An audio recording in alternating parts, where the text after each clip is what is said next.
Okay, third graders, I'm going to start again from a read aloud from Holes, which we started before we left. And keep these in mind. Think of, as I'm reading, how I can make a text to self or a text to text is something relate to another story, and how can we relate this to text to world for that? So Stanley took a shower, if you could call it that. He ate dinner, if you could call it that, and went to bed, if you could call his smelly and scratchy cot a bed. Because of the scarcity of water, each camper was only allowed a 4-minute shower. It took Stanley nearly that long to get used to the cold water. There was no knob for hot water. He kept stepping into it, then jumping back from it.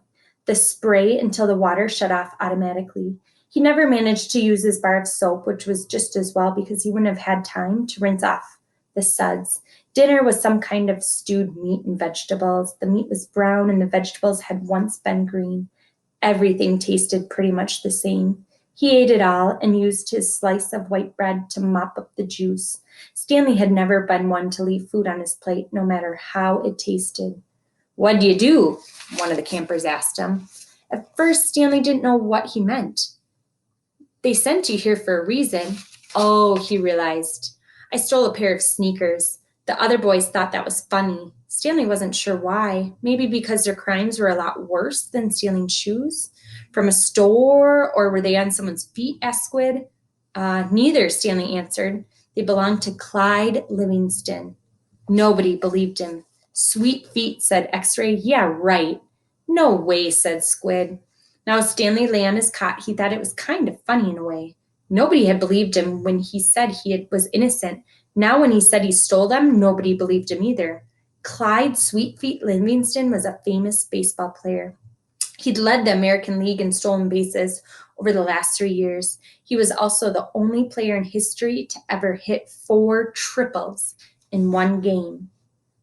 Stanley had a poster of him hanging on the wall of his bedroom. He used to have the poster anyway. He didn't know where it was now. It had only been taken by the police and was used as evidence of his guilt in the courtroom. Clyde Livingston also came to court in spite of everything. When Stanley found out that Sweetfeet was going to be there, he was actually excited about the prospect of meeting his hero. Clyde Livingston testified that they were his sneakers and that he had donated them to help raise money for the homeless shelter. He said he couldn't imagine what kind of horrible person would steal from homeless children.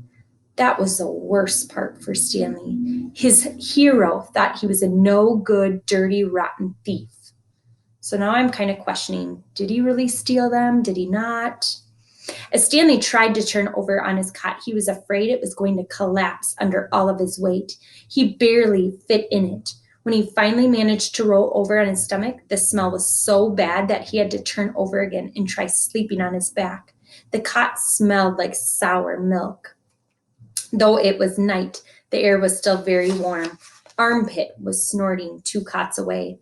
Back at school, a bully named Derek Doon used to torment Stanley.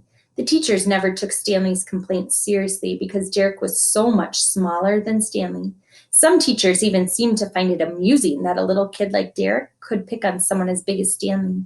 On the day Stanley was arrested, Derek had taken Stanley's notebook and after a long game of come and get it, finally dropped it in the toilet in the boys' restroom. By the time Stanley retrieved it, he had missed his bus and had to walk home. So now I'm kind of thinking, I feel bad for Stanley for this. He's kind of being picked on for that.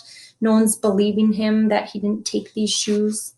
It was while he was walking home carrying his wet notebook with the prospect of having to copy the ruined pages that the sneakers, they fell from the sky.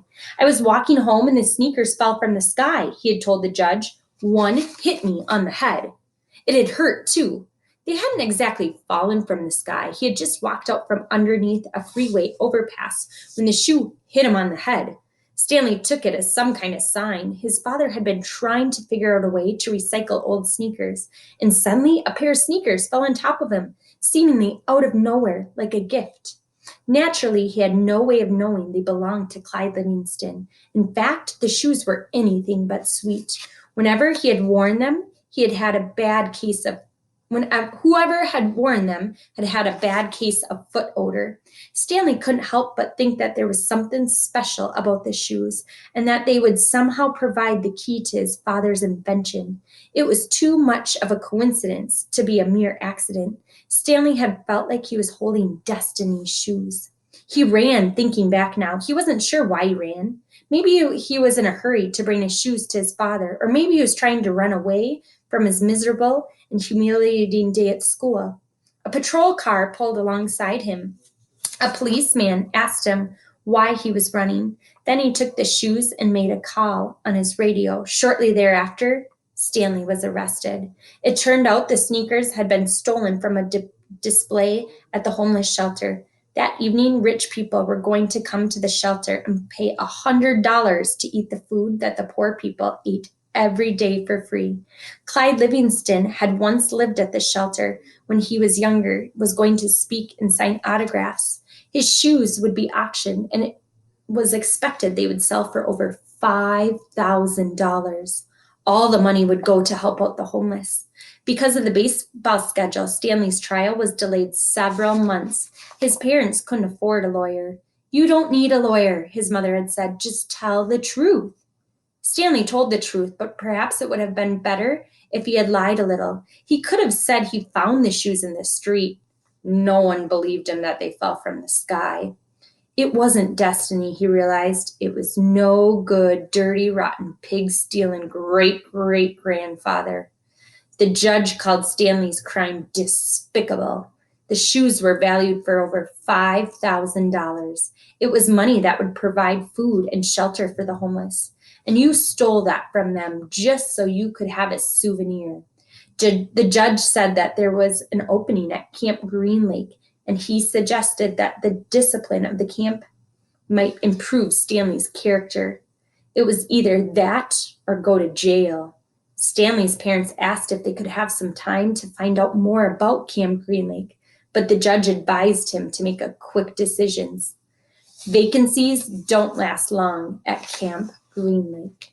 So we're going to pause there, third graders, in our read aloud, and just think about, can you connect that to anything you're reading, maybe on your own? Maybe something, how does that chapter connect to something in your life or something that's happening in the world? See you later.